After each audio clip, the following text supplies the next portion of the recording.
Hello, Professor. My name is Naila Aziz, and the project that I've been working on is accurate table retrieval from unstructured sources. For today's presentation, the agenda is to first outline the project description and its objective.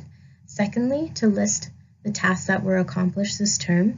Third, the tools that were used. Fourth, the new techniques learned. Then, the collaboration as a team. And lastly, our future plans for the next term. Let's begin. I would like to start off by providing you with a brief outline of the project and its objectives, which is to develop a sophisticated technique that will allow for efficient identification and retrieval of tables for a given user query. The outline of the project's process is to start off with grasping an in-depth knowledge of the ad hoc table retrieval using semantic similarity research paper, since it is the baseline of the project. Once the paper is completely understood, the implementation of the results presented in the paper can be conducted. One of the first things that would have to be done is preparing the dataset, which is a corpus of 1.6 million Wikipedia tables that is provided in a GitHub repository embedded in the research paper. And this needs to be prepared via parsing. Then the code can be implemented and structured into a pipeline format to generate and compute the actual results that are presented in the paper. Below, I have provided a diagram that provides a brief overview of the pipeline structure that I am talking about. So first, the code would have to generate the feature results with a table corpus. Then, it would have to save all the feature results into a feature.cvs file. Then, the code would have to split the feature file into training, testing, and validation datasets. And then, the code should perform a ranking algorithm on this dataset and present the results. So the task that I've accomplished this term is that I've read through the ad hoc table research document and focused on developing an in-depth understanding of the following concepts, which are unsupervised versus supervised ranking, the table 1, which consisted of the baseline features for table retrieval, semantic matching process, relevance judgment and assessment. Another task was to read through the What is to Learning to Rank document, where I understood a general idea and purpose of the model and the different types, which were pointwise, pairwise, and listwise. I also downloaded the RankLib package and completed the following tasks, which was to read through the different commands and actually implement some of them in the terminal to see how they actually work and what results they would produce, and observed each of the ranking algorithms and their different set of parameters.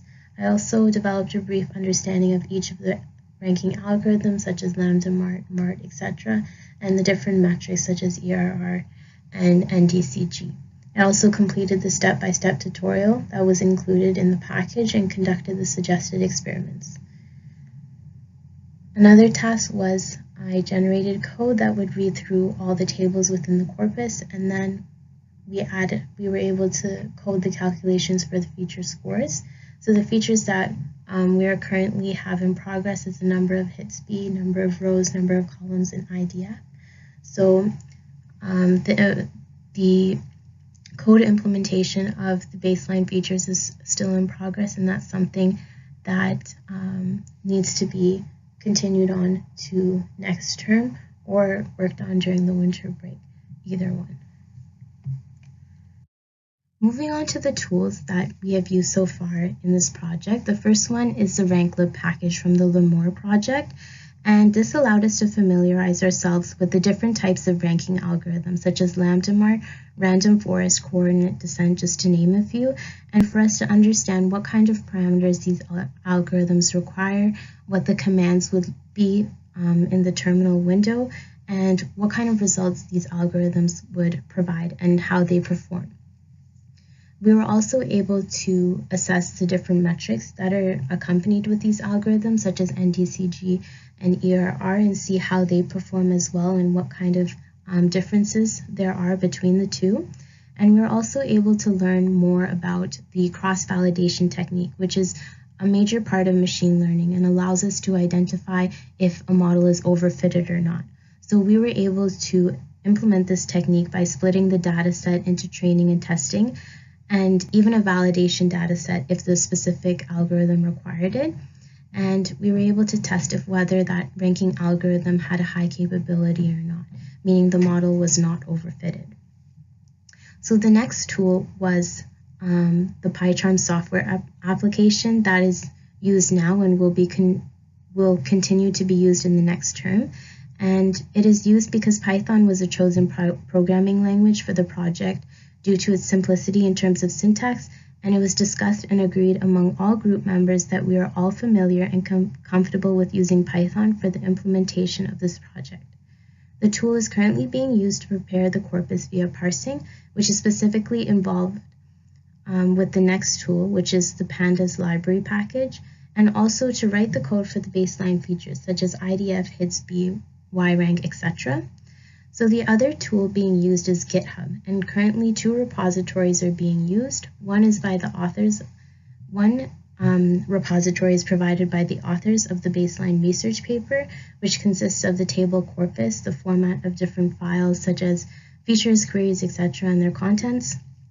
The other GitHub repository is one that is created by us, the group members, in order to share our code and add on to each other's code as well, which adds to the communication, organization, and efficiency aspect of a team setting.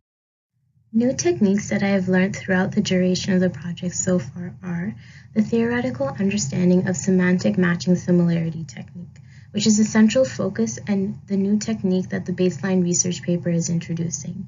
It proves that accompanying the baseline learn to rank model with this technique improves the results for table retrieval. Thus, having a strong understanding of this technique and how it is implemented is essential in order for us to replicate the results of the baseline paper as well. So another technique that was learned was experimenting with the terminal commands for different ranking algorithms, metrics, and parameters. This allowed for understanding of each algorithm and metric in terms of their performance, which also provided insight on why the authors of the baseline research paper chose the algorithms and metrics that they did. Coding with Python is not a completely new technique to me, but I definitely developed a deeper knowledge in terms of the syntax, different libraries, and imports that can be utilized from a data engineering perspective. Python is a programming language that we have been using to code the baseline features. So from coding these baseline features, we have learned many new techniques on how to implement their functionality.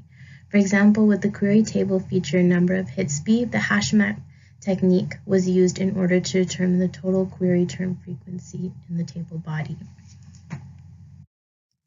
Our collaboration as a team has continued to maintain a strong communication and organization amongst all the team members, and this is done by weekly meetings with group members to just discuss our tasks that need to be completed, brainstorm any efficient ways or good ways of completing these tasks, and sharing resources with one another, such as research papers or any forms of sample codes that we can refer to in order to implement features and such, and also helping each other with any problems that we encounter. So problem solving with one another and collaborating solutions towards fixing them. Another thing that we did as a team is created Google documents that we've shared with the team members and with our professor as well to create a transparency of all the tasks, progress, and difficulties that are occurring throughout the duration of the project. So this way everyone's up to date and knows what's going on, and we know where we're at, and we can either slow things down or speed the process up. So again, it's a good sense of transparency, and we also are able to upload our weekly progress reports there, which allows our professor to know how we're doing as well. So another way we've collaborated as a team is created a GitHub repository, which was one of the tools that I had mentioned we are using, where we share all our coding documents that we have currently been generating, so that way we're able to share with one another and be able to help one another, maybe identify any coding errors or any possible ways we can make things more efficient. So those are some of the ways we've collaborated as a team. So a lot of meetings and communication that's been going on, keeping everything organized, respecting everyone's opinions and suggestions, and accommodating everyone's strengths and weaknesses and assigning tasks based on those. So it's definitely been strong collaboration and a good sense of teamwork. Our future plan for the next term is to continue to implement all the baseline features in the baseline research paper and replicate all those results that are presented there. And then throughout the process, we want to ensure that the code is structured in a pipeline format. And this just makes everything more neater and easier to implement. And once those are completed, then as a group, we want to collaborate and brainstorm about a new feature or features that we can add to the baseline features to enhance the table retrieval. And that would be our goal for the next term. Thank you.